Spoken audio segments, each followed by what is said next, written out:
much, if anything, were you able to get out of both today? Bogues did not practice today, so he rode the bike on the sideline. We're hoping he'll practice tomorrow, but we'll see.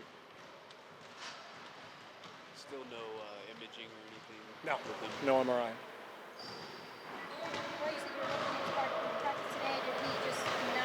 Excuse me? I know you said you hoped that he was going to practice today, and Yeah. obviously he didn't, so I mean, he's just not better at all. No, I think he made some improvement in the training room, but we didn't want to have him get up and down the floor and risk, hurting it further. So it was better to rest him, and like I said, hopefully tomorrow he'll practice, but we'll see. How much will you guys do tomorrow, the day before a game? Well, it's a weird schedule because it's a 6 o'clock start on Monday, so no shoot around Monday. So tomorrow has to be kind of our shoot around day. We had a good scrimmage today to get up and down the floor, to get some rhythm, keep our flow, pace, and all that. We watched a lot of film and put our game plan in. Tomorrow will be lighter, but more game planning and kind of final prep. If you can't get Andrew back, is it as simple as Festus would start? Yeah, Festus would start. I was going to go along the same lines of what Yeah. your plan is. Yeah. With that, you guys have so many different options at center.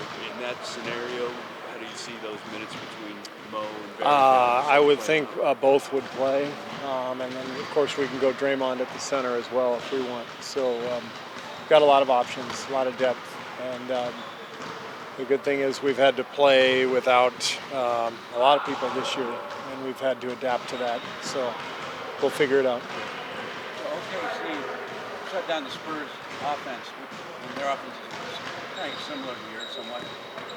Have you guys spent a lot of time breaking that down, figuring out how they were? Yeah. OKC's defense is really good. They're very long and athletic, big front line.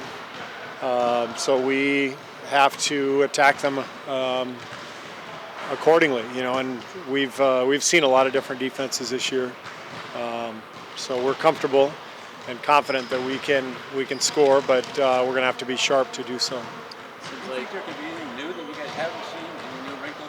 I don't think so. I think we've seen pretty much everything. The Spurs really gave us a new look late in the season where they just ran out at Steph at 30 feet from the basket, forced him into a drive. That was different, but for the most part, I think we've seen everything we're going to see. So it seems like the last two practices have run rather long. Were they good practices? Were they productive? Yeah, good practice. We had a long film session. Probably watched half an hour of film, which is actually normal for the start of a series. We watch a lot of clips, and then as the series goes on, we'll watch fewer and fewer as we get a better feel for what they do. But it was, the last part of the season, we hardly had any practice time, just because we had so many games. So when we have days off like we do now, practices tend to be longer. We can afford to get them on their feet more and put them through more drill work.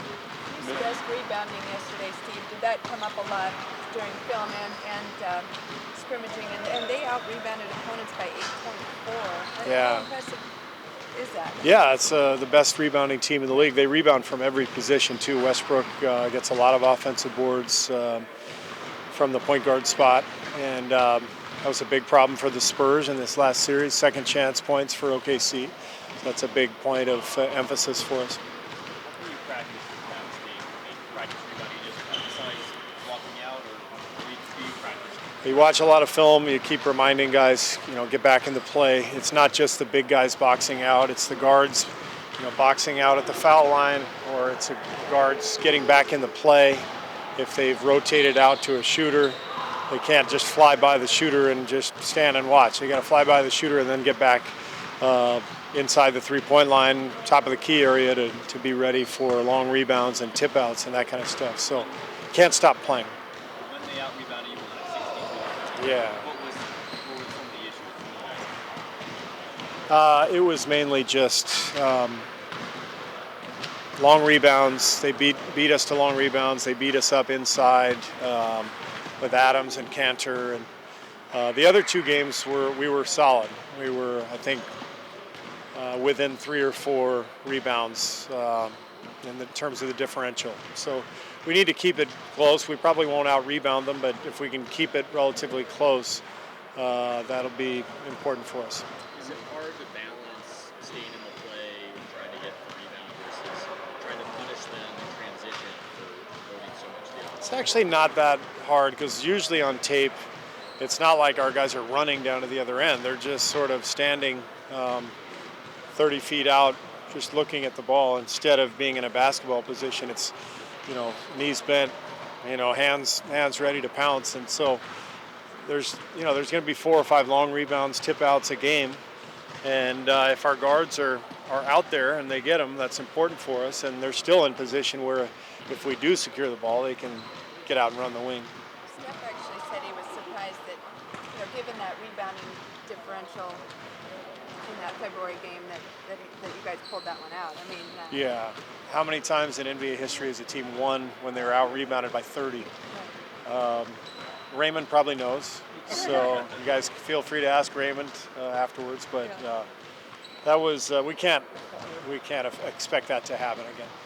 We had 23 turnovers in that game. What's that? OKC had 23. Yeah. That was the flip side. And we had 11. Yeah. How many times in NBA history has a team lost when a guy on their team hits 12 3-pointers? Good point. Part of that. Raymond will know that too. have court to win it. Go small. Do you end up worrying about rebounding, or do you think that's kind of going to take care of itself by spraying?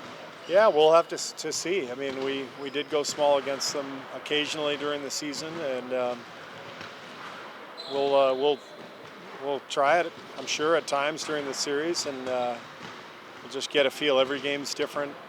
The ball bounces a little differently from game to game. You never know. So. It'd be kind of fun to see maybe if they keep their big guys in and you go small. Sure. It'd be a pretty interesting little contest. Yeah, and I would expect that'll happen at some point. You talk about guys being live at all times. I assume you're not talking about Draymond. He seems to be live at all times. But is he kind of the model of what you want guys to just always be on the alert for the ball and just knowing where you are and that kind of thing? Yeah. Draymond's always looking for that rebound. His second jump is incredible.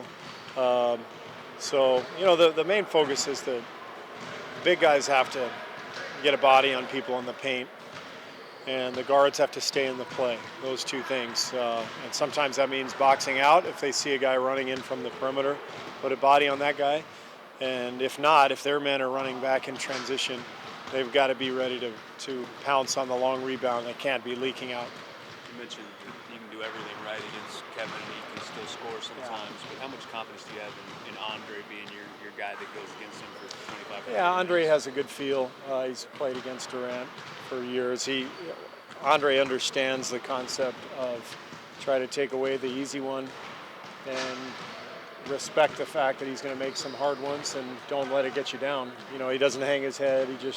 Durant can make 4 or 5 challenge shots in a row, and that's okay.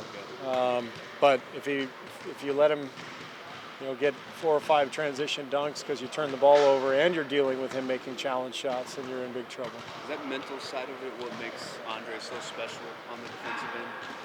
I think that's part of it, just his awareness of the total game, the big picture, excuse me. Same thing guarding Kobe, make him take tough shots, trust that over the course of the game, the law of averages will even out, and if you do your job consistently without getting down, without hanging your head, then things can work out. All right, thanks. We should just start with, has anything dramatically changed since yesterday? Yeah.